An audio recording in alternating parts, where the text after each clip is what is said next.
नमस्कार बंधुरा बांगाली रान्ना बान्नाते सबाइके आमंत्रण। যখনই নতুন কিছু খেতে ইচ্ছা করবে বা মনের মতো খাবার খেতে ইচ্ছা করবে, ইউটিউবে গিয়ে লিখুন বাঙালি রান্না বান্না আর সাবস্ক্রাইব করে দিন আমার চ্যানেল। আর আমার রেসিপির আপডেট সবার আগে পেতে বেল নোটিফিকেশানটা অন করে দিন। তাহলে চলুন দেখে নেওয়া যাক আজ আমি কী রেসিপি নিয়ে আসলাম। আজ আমি বানিয়ে দেখাবো এঁচোড়ের খুবই মজাদার এক রেসিপি। এটা আপনারা ভাত ও রুটি এমনকি লুচি পরোটার সাথেও পরিবেশন করতে পারেন। তাহলে দেরি না করে দেখে নিন এই মজাদার এঁচোড়ের রেসিপি আমি কিভাবে বানিয়ে থাকি। এখানে লাগছে এঁচোড় কেটে ভালোভাবে ধুয়ে জলের মধ্যে নিয়ে নিয়েছি সেদ্ধ করবার জন্য। এখন এটা ওভেনে বসিয়ে দেব। ওভেনের মধ্যে বসিয়ে নিয়েছি। এখন এর মধ্যে পরিমাণ মতো নুন দিয়ে দিচ্ছি আর দেব হলুদ গুঁড়ো। এখন এটা হতে দেব 5 থেকে 7 মিনিট। 7 মিনিট পর ফিরে আসলাম। এবার এটা একটা কাঁটা চামচ দিয়ে দেখে নেব এঁচোড়টা ঠিকঠাক সেদ্ধ হয়েছে কিনা। এরপর এটা একটা ছিদ্র থাকা পাত্রে নিয়ে জলটা ঝরিয়ে নেব। সেদ্ধ এঁচোড় নামিয়ে নিয়েছি।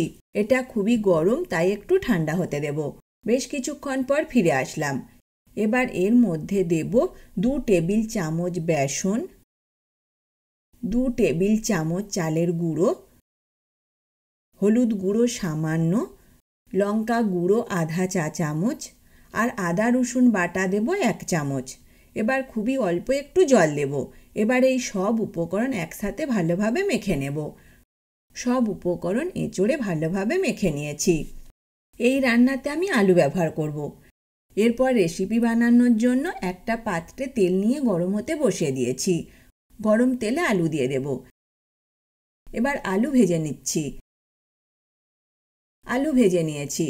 এখন এই ভাজা আলু তুলে নেব।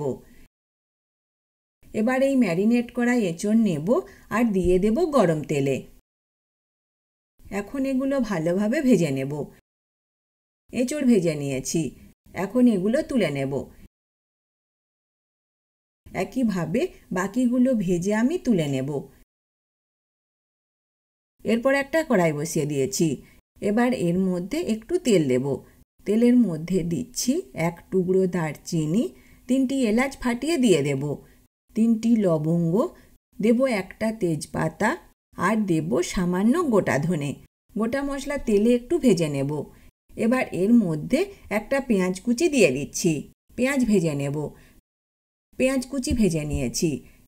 এবার এর মধ্যে একটা টমেটো কুচি দিয়ে দেব, 2টো কাঁচা লঙ্কা চেরা, জিরে গুঁড়ো আধা চা চামচ, ধনে গুঁড়ো আধা চা চামচ, লঙ্কা গুঁড়ো আধা চা চামচ, তবে লঙ্কা গুঁড়োটা অবশ্যই ঝাল বুঝে দেবেন, হলুদ গুঁড়ো আধা চা চামচ, আদা রসুন বাটা 1 চামচ আর দেব পরিমাণ মতো নুন।